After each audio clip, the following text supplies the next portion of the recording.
Hey everyone, hope everyone is having a marvelous day or has had a marvelous day, depending on when you are viewing today's teaching. Maybe you're sitting in car line. I don't know. Maybe you're on your lunch break, but whenever it is, maybe you're tucked away in your bed and your covers. I don't know. But whenever it is, I'm glad that you have chosen to be with us today. It is really, really mind-blowing that we are halfway through September, 9th month. We are almost like we are rounding third base. We are approaching third base here for our end of another year in Read Through the Word. I realize that some of you are just hopping on and joining us, so welcome. We're super excited. We will be starting at September 24th with the New Testament. And so if you have kind of slid off a little bit this year and I'm going to finish strong, come back. We're so glad that you're here and with us. And there is never a wrong time to start studying God's Word. Every day is the right day to study God's Word. Taking a look here in our lesson at Haman. I may have taught on Haman before. And I can't remember I know I have. I just can't remember what year it was. And I had to really dig deep for this lesson. In fact, I recorded a lot of lessons before I got to this one, and I set this one aside, a lot of lessons after the 15th, because it just was not coming to me. So just to encourage your heart, if you're reading and you're just not getting anything out of it, it's okay. It's okay. It's about progress. It is about persistence, not progress. And there are some days that I think all of us who facilitate our teachings would say to you, there's some days that you're just going, all right, just give me one little thing, Lord. Got my hair and my glasses arm. Just give me one thing. Just give me one thing. Sometimes it's not obvious, and sometimes you have to go away and come back.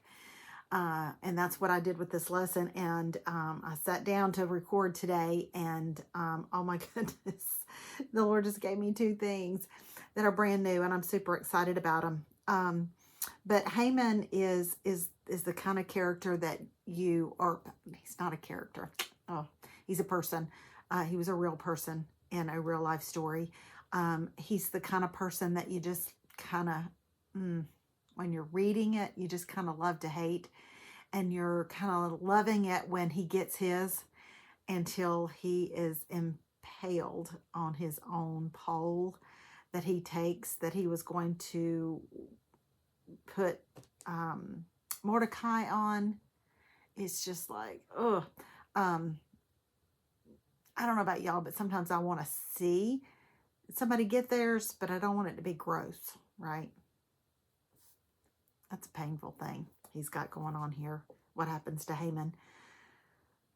But honestly, as I was reading, I realized, not just the text over and over and over again, but reading commentary,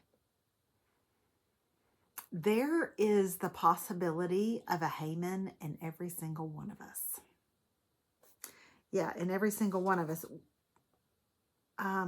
Wiersbe said this, and I loved what he said. An enemy is costly, a luxury that is too expensive to maintain. And the thing about it is Mordecai didn't have to be an enemy. It was all in Haman's mind.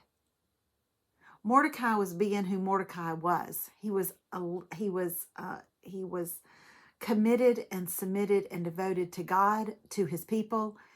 And Haman was arrogant, prideful, ambitious. And ambitious is not always a wrong thing, a bad thing. It's not. But oh my goodness, it did not have to be this way. It did not have to be this way, because listen, there's always going to be someone who wears the robes we want to wear. and who ride the horse we want to ride, who want to sit in the seat we want to occupy, and displays the ring we want on our finger. There's always going to be that person. And are we going to take issue with that person?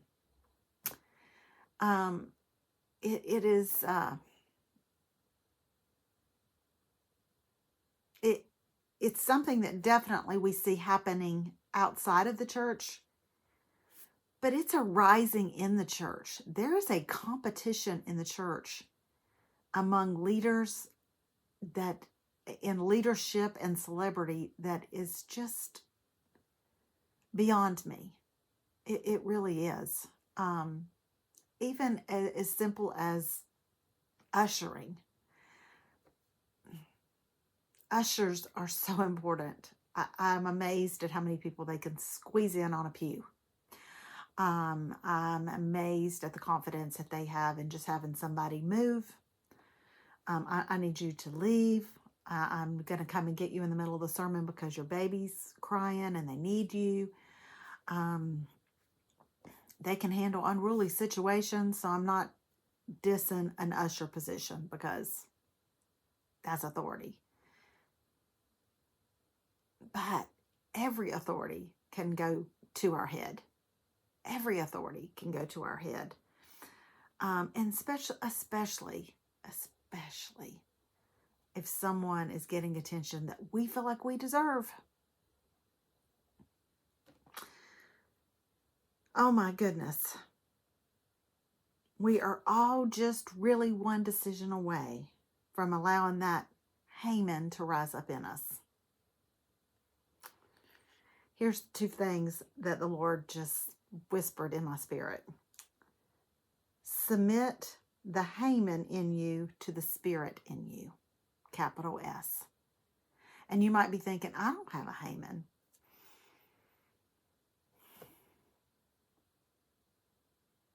Pray Psalm 139, 23 and 24. Yeah. It's in our DNA. It's part of us. Look at the history of our biblical history. We are all just really, we're right there at it. So we need to, Lord, I don't see it in me, but I'm not saying it's not there. Let's not be so arrogant to tell the Lord it's not there. So what I don't see, help me see, and then help me submit any spirit that's not in agreement with your spirit to your spirit and its work and his work in my life. Okay? That's what we need to pray. Greater is he that is in us than the Haman that is rising up in us or attempting to rise up in us. A prayer that I started praying many years ago that God reminds me all the time when I feel a little bit of a Haman rising up in me, when I see somebody wearing my robes, and I'm metaphorically speaking, I don't want to wear a robe, but you know what I mean. When I see somebody wearing my robes or riding my horse or sitting in my seat or wearing my ring, I can't stand the Haman in me. But this is a prayer he reminds me of. He said, you started praying this. You gave me permission to do this. Don't give me any more. Help me not lie. But don't give me any more than I can handle. I don't want poverty because it brings trouble. And I don't want wealth because it brings trouble. Give me just what I need. So there you go. I'm admitting I struggle with this. I put some verses there for your encouragement. If you just happen to be one of those, like me, who needs to go, all right, greater is he who is in me than the Haman that's rising up in me. Submit the Haman in me to the Spirit in me. Lord, I'm submitting the Haman in me to you. That's how we deal with this. That's how we avoid. Yeah, hanging on the pole in the middle of town square. We push the Haman down before he actually rises up. We deal with the Haman before he rises up. Yeah. Again, this lesson may have been just for me, and y'all had to sit through it. Sorry, not sorry. Have a great day. See you next time on Read Through the Word.